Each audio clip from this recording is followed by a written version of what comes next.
nanay, day off ko, kaya gawaing bahay tayo na naman, guys. Habang naglalaba ako, kasi day off nga maglalaba ako ng 1 linggo naming damit. Pero habang naglalaba, nagluluto tayo. 'Di ba? Productive ang mga nanay. Kaya samahan nyo ako sa araw na ito kasi mamaya magluluto tayo ng pananghalian nating masarap. Request ng aking panganay. Nakaligo na tayo, guys, at nakalaba na rin. Ngayon tayo. Yan, makulimlim. Kulimlim ang panahon. Tapos ngayon magluluto na tayo ng pananghalian. Ang iluluto ko ngayon ay labong.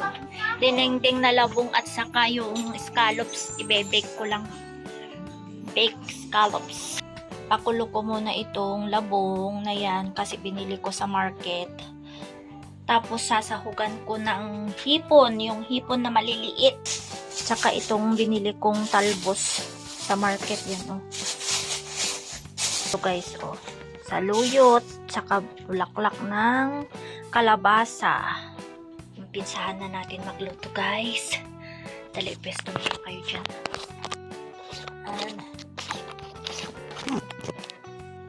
Mag-apron muna tayo para hindi madumihan yung damit.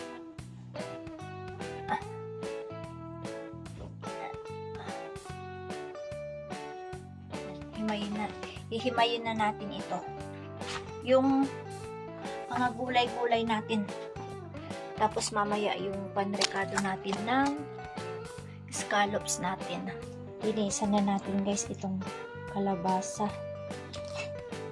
Bulaklak ng kalabasa. Ito ay 20 pesos to.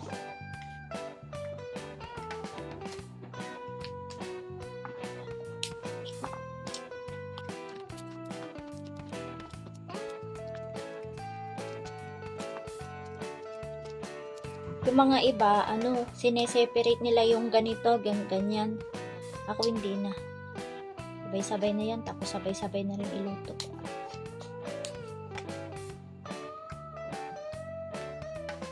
Hindi ko na isasama hanggang doon kasi matikas.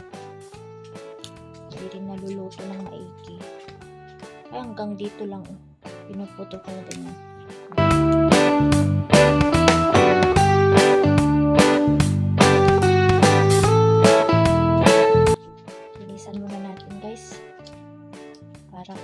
I-ready na. Prepare natin lahat ng mga kailangan natin. Tapos, para tuloy-tuloy na yung pagluto natin, di ba?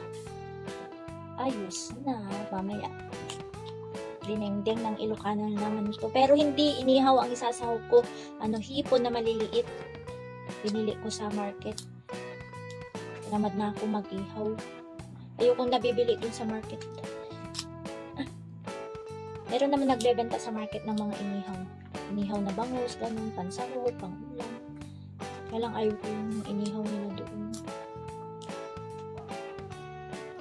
Gusto ko ako ang nag-iihaw pag ako ang nagsasahog.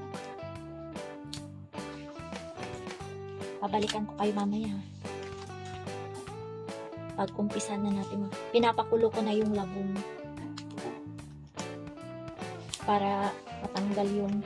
Kasi minsan yung mga labong medyo mapait, mapaklag, kaya pinapakuluan ko muna tapos pipigain.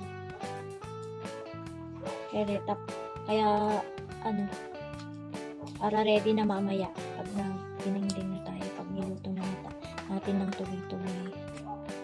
Yung nabili kong gulay, guys, meron din kasamang talbos ng sitaw, talbos ng saluyot, saka yung kalabasa. Yan. Kaya tinawag nilang 3-in-1. Ito na yung labong natin, guys. Pwede na to. Pigain na natin yung tubig and then banlawan din.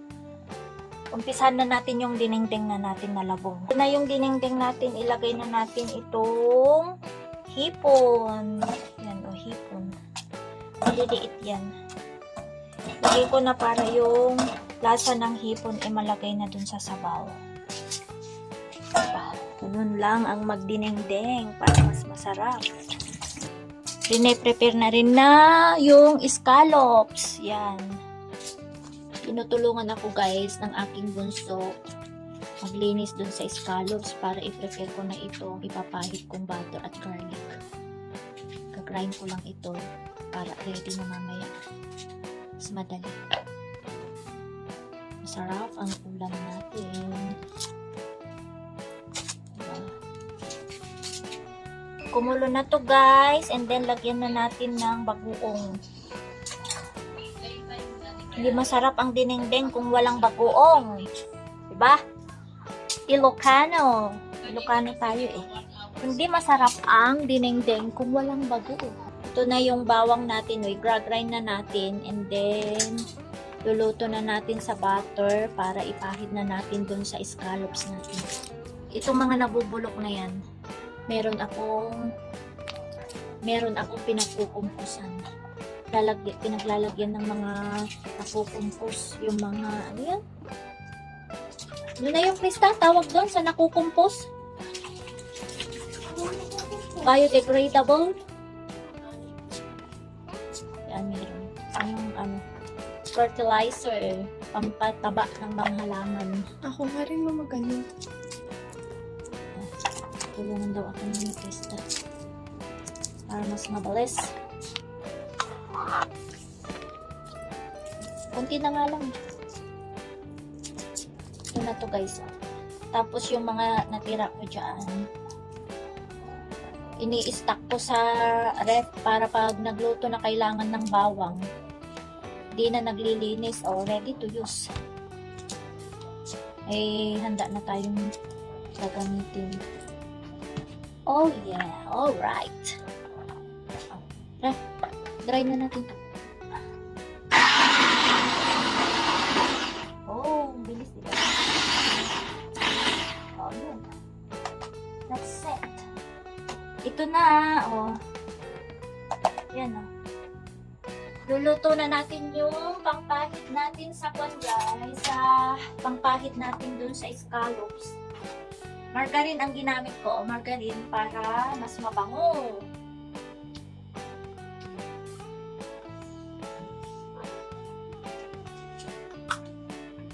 Mabango siya eh, pag margarine. Diba habang nagdidinengdeng, lulutuin na natin. Ayaw matanggal.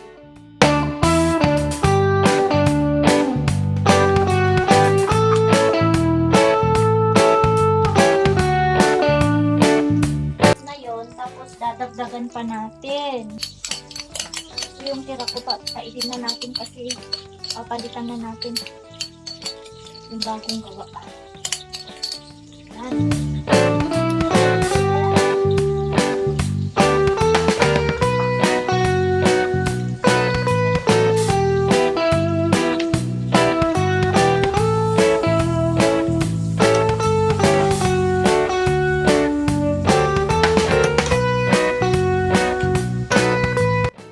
Ilalagay natin dito sa bote mamaya.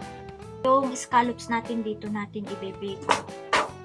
Lagay na natin dito. Para pag naluto na yung butter na ipapahid na lang. I-arrange muna natin yung scallops. Ito na guys, oh. Yan, nalinis na yung bunso. Kaya i-arrange natin dito. Maliliit siya, oh. Pero okay na to.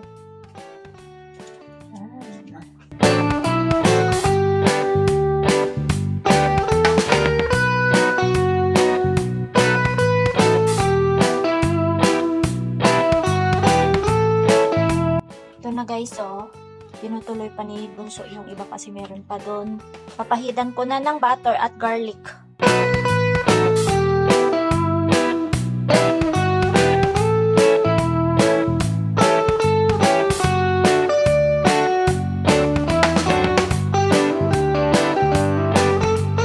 Ito na guys yung scallops namin, oh, nalagyan na ng cheese. Buti na lang tinulungan ako ni Krista. Yan, ilalagyan pa ng iba. Itong nilagay namin ang cheese. Yun. Ready to bake na. Na-preheat ko na yung oven. Tapusin lang namin lagyan ng cheese yung ano. Yung iba kasi hindi pa nilagyan lahat. Ito naman oh. Ay, pasaway ka rin. Charizet. Yan. Lagay na natin ito. Ano guys? Oh, kalabasa. Ay, yung kulay. Dito sa may labong. Ito, tulo pa. Yan. Ito. Sarap ang ulam natin tapos may scallops pa. Yun, pwede nang ipasok dito sa oven. Yan. 180 ang nilagay ko tapos iluto natin ng 10 minutes. 10 o ano?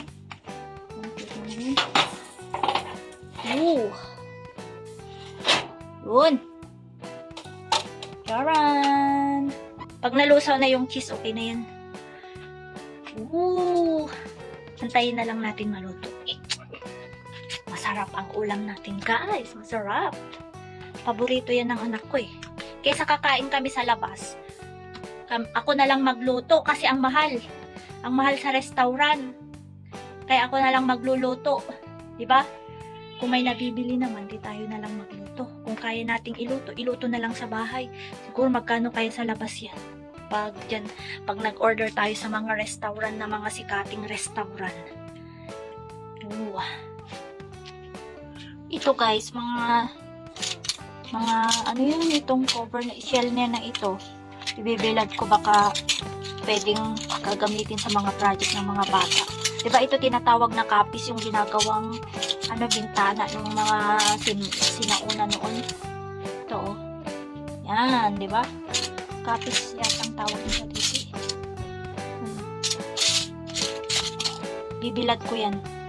Bibilad ko para baka magpa-project yung mga bata, yung mga recycle. Minsan sa school. Diba nag-require ng mga teachers ng recycled na mga project. Uso pa yung project eh.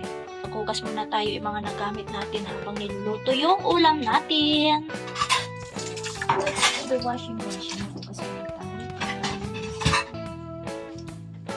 Oh, ito na yung labong natin oh. Hipon ang sahog. Oh.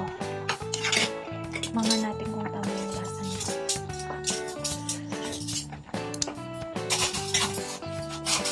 Sarap na, sarap.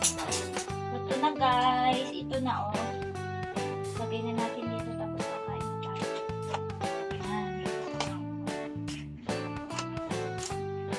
Kakain na.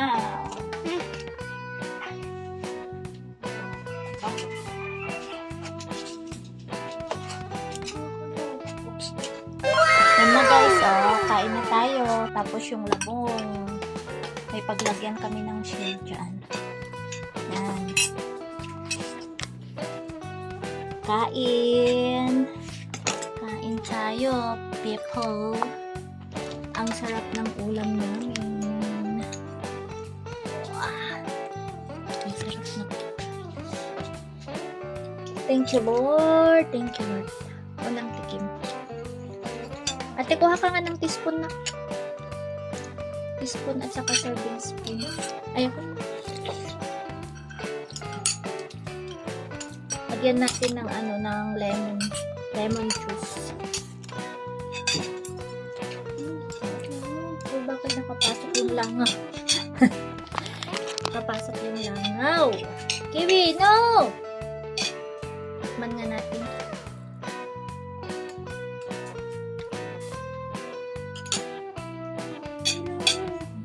Kainin ko lang ganito. Isa lang naman. Sarap. Lagyan mo ng lemon, ate. Kain muna tayo, guys. Kain na. Ito yung labong. Labong! Ayan! Sabay pa sila. Bakit ito?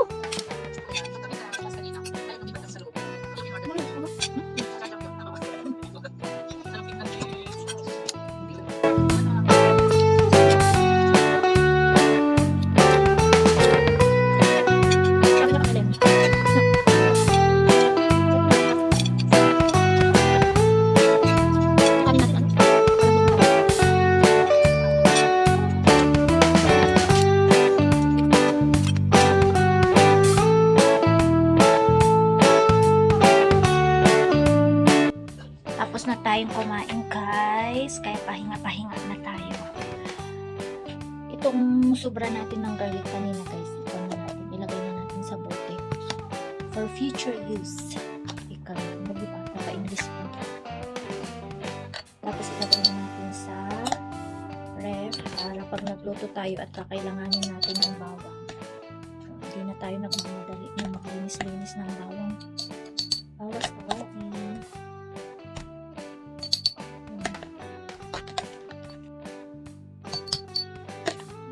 Aking tulong kaya dito, guys. Kasi pag gusto mong ulam ng giniling, ganun, panggiling ng karne, gulay, o garlic bawang. Ano ka dyan? Garlic bawang. Sibuyas, ganun. Diba? Pag nag-Shanghai ka, i-try mo na lahat dito, sabay-sabay, o dinamix na lahat. Ang dami mo, dami. Ang gamitan ko na yun. Sinangag ka. Nabili ko lang ito sa Shopee.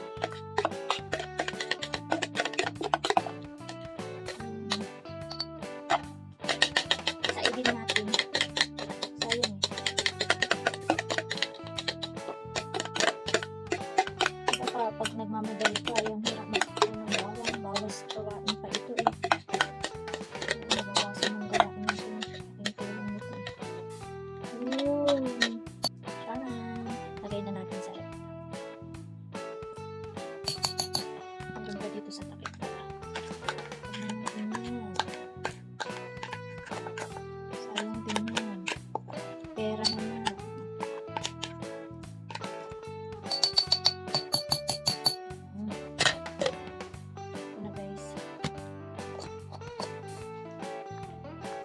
Lagay na natin din eh. Yan eh. Tapos itong nabubulok natin, ilagay na natin doon sa pinaglalagyan ko ng mga nakukompose. Pinang-fertilize ko ng mga halaman ko. Meron akong pinaglalagyan dito na drum. Meron din sa likod, kaya lang ito muna para yung mga nandun sa likod na nakukompose na pwede ko nang gamitin.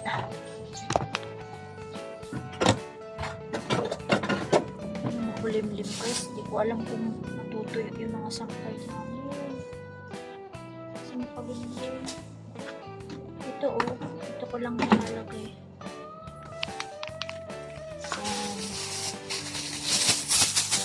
Tinatakpang ko kasi pinupuntahan ng mga kasambahay natin. Ang lang natin pa. Ayan. Mayroon pang kun eh. Takpan ko muna. Yun.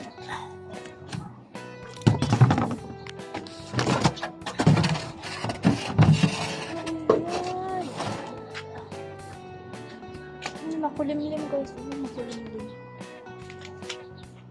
Sana matuyo yung mga sampay namin. Mahangin naman. Matutuyo naman siguro. Magdidilig lang ako ng halaman.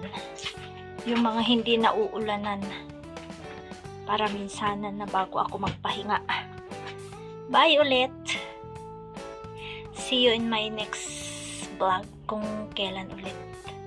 Kasi paminsan-minsan lang ako nag-upload. Sana masuportahan nyo ako lagi.